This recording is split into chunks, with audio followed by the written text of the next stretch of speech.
Hello my dear student, welcome to my YouTube channel Arvind Rajput Coaching Classes. Today I will teach you बेटा class 10th chemistry CBSE board and UP board. तो जो लोग बेटा मेरे channel पर नए हैं, चैनल से जुड़ना चाहते हैं तो मेरे चैनल को सब्सक्राइब कीजिए, साथ में बेटा बेल आइकन को जरूर प्रेस कीजिए क्योंकि इसमें आप ही का फायदा है कि जब हम वीडियो को अपलोड करेंगे तो रैपिड फायर की तरफ आपको नोटिफिकेशन मिलेगा। अगर आप पुराने स्टूडेंट हैं तो वीडियो को ज्यादा शेयर करिए अपने फ्रेंड सर्कल में। तो टाइम ना वेस्ट करते हुए स्टार्ट करेंगे आज की क्लास। देखिए बेटा क्या दिया है, क्लास 10 केमिस्ट्री बता दिया। चैप्टर कौन सा है हमारा? केमिकल रिएक्शन एंड इक्वेशन, जिसको बोलते हैं केमिकल रिएक्शन।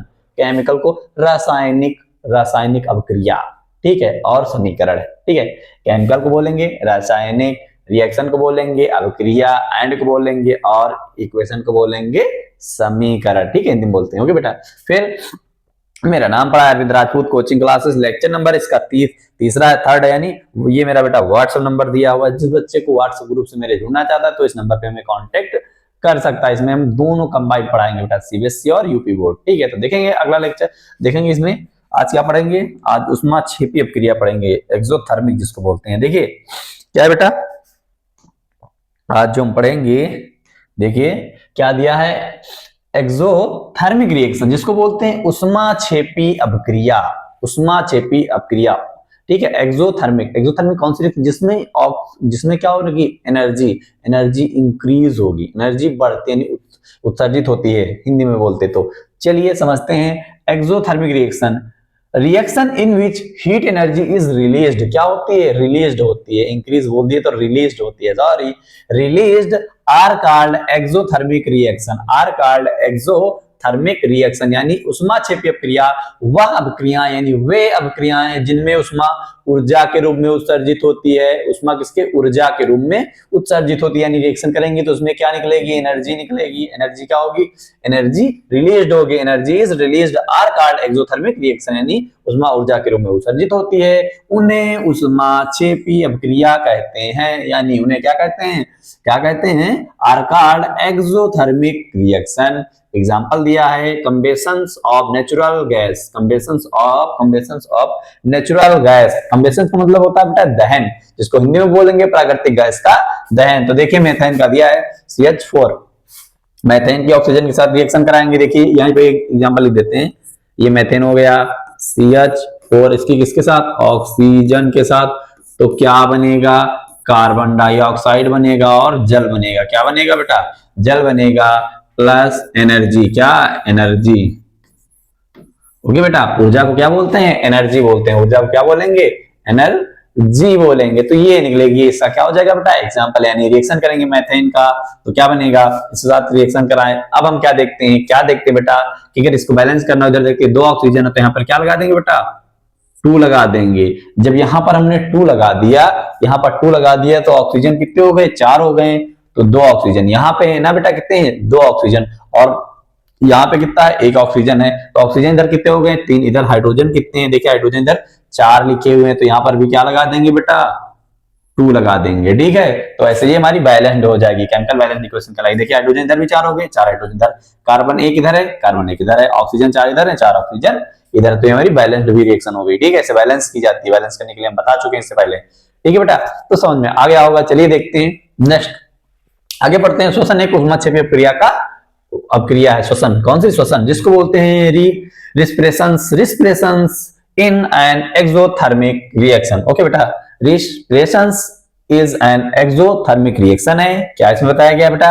ह्यूमन यानी मनुष्य को नीड्स एनर्जी, यानी जो मनुष्य होता है उसको जीवित रहने के लिए में किसकी आवश्यकता होती है? ऊर्जा की आवश्यकता होती है, यानी humans needs energy to survive which we obtain from food during digestion. हमें ये एनर्जी कहां से मिलती है? फ्रॉम फूड, यानी जब हम फूड खाते हैं, खाना खाते हैं, वहां से वो क्या मिलती है बेटा?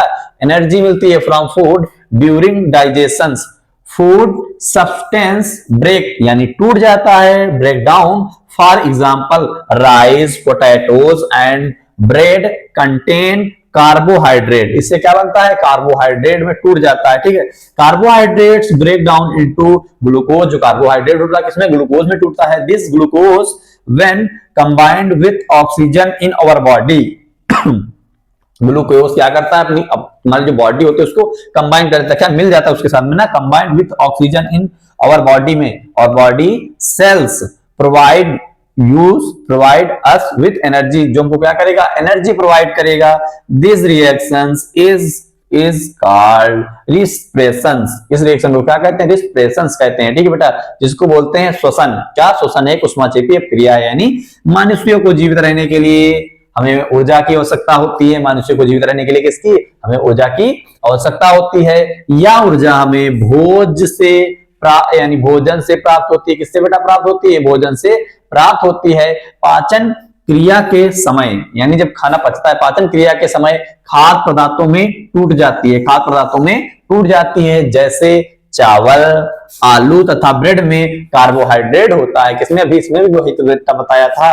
चावल जिसको बोलते हैं rice, potatoes and bread contain carbohydrate, जिसके अंदर क्या होता है, चावल तथा आलू ब्रेड में क्या होता है, कार्बोहाइड्रेट होता है। कार्बोहाइड्रेट के टूटने से हमारे अंदर क्या प्राप्त होता है, हमको ग्लूकोज प्राप्त होता है। क्या बेटा प्राप्त होता है, ग्लूकोज प्राप्त होता है। यह ग्लूकोज हमारे शरीर की कोशिकाओं में उपस्थित ऑक्सीजन से मिलकर हमें ऊर्जा प्रदान करता है। किससे, ऑक्सीजन से मिलेगा, फिर हमें क्या देगा, एनर्जी देगा, यानी ऊर्जा प्राप्त करेगा। इस अभिक्रिया का नाम श्वसन है। इस अभिक्रिया का नाम श्वसन, यानी this reaction is called respirations. Okay, समझ में बेटा आ गया होगा। एग्जांपल दिया है ग्लूकोज। देखिए ग्लूकोज के ऑक्सीजन के साथ रिएक्शन कराएंगे तो इधर भी करा सकते हैं। ग्लूकोज का फार्मूला C6H12 प्लस ऑक्सीजन के साथ करा रहे हैं O2 के साथ में, तो क्या बनेगा बेटा, कार्बन डाइऑक्साइड गैस बनेगी प्लस जल बनेगा, और क्या बनेगी, प्लस एनर्जी निकलेगी। क्या निकलेगी, एनर्जी निकलेगी। क्या निकलेगी बेटा, एनर्जी निकल जाएगी। फिर बैलेंस करेंगे। बैलेंस कैसे करते हैं, देखिए तो यहाँ पे 6 कार्बन है, इधर बेटा कितने लिखे हुए हैं, इधर सिंगल कार्बन है, तो यहाँ पर हम क्या लगा देंगे, इधर 6 लगा देंगे। क्या हमने यहाँ पे लगा दिया, 6 लगा देंगे।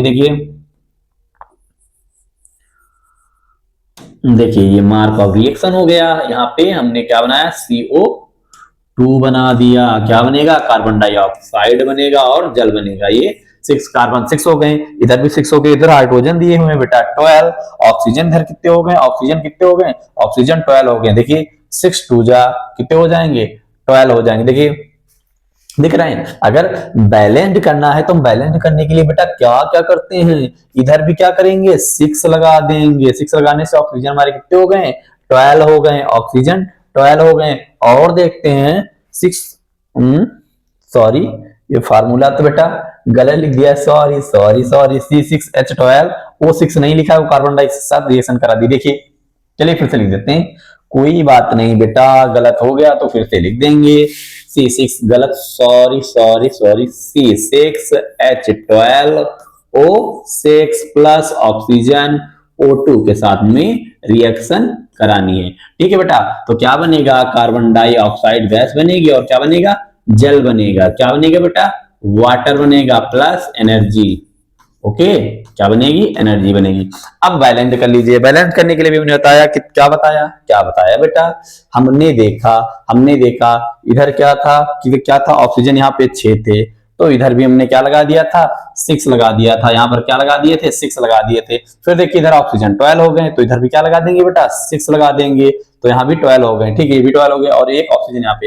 हाइड्रोजन देखिए 12 यहाँ पे है, तो यहाँ पे क्या करें, 6 लगा दे, तो क्या हो जाएंगे बेटा, 12 हो जाएंगे। 12 ऑक्सीजन कितने, 12 हाइड्रोजन हो जाएंगे। तो इतनी बात बेटा मेरी आपकी समझ में आ गई होगी, जो बता रहे थे, यानी कैसे बैलेंस करते हैं रिएक्शन को। ठीक है, ये हो गई। इसी तरह इसकी हिंदी में वही लिखा है बेटा, क्या करेंगे, ग्लूकोज की रिएक्शन कराएंगे ऑक्सीजन के साथ, कार्बन डाई गैस बनेगी, वाटर बनेगा और ऊर्जा निकलेगी। इसी तरह अभी मैंने मेथेन का क्या कराया था, प्राकृतिक गैस का दहन कराया था, तभी भी हमारी कार्बन डाइऑक्साइड गैस बनी थी और जल बनेगा, और क्या निकलेगी बेटा, ऊर्जा निकलेगी। ठीक है, लास्ट में लिखा है सब्जियों का, यानी लिखा है decomposition of plants and organism. ठीक है, organism into composed is also an example of exothermic reaction, यानी शाक सजीवों का विघटन होता है बेटा, होकर कंपोस्ट बनना भी ऊष्माक्षेपी अपक्रिया का उदाहरण है। ठीक है बेटा, अगर ये मेरी क्लास अच्छी लगती है तो वीडियो को लाइक कीजिएगा, अगर चैनल पर पहली बार आए तो सब्सक्राइब कीजिएगा, साथ में हमें कमेंट करके जरूर बताएं आपको वीडियो कैसी लगी। तो बेटा मिलते हैं नेक्स्ट क्लास में। वीडियो देखने के लिए धन्यवाद। Thanks for watching. this video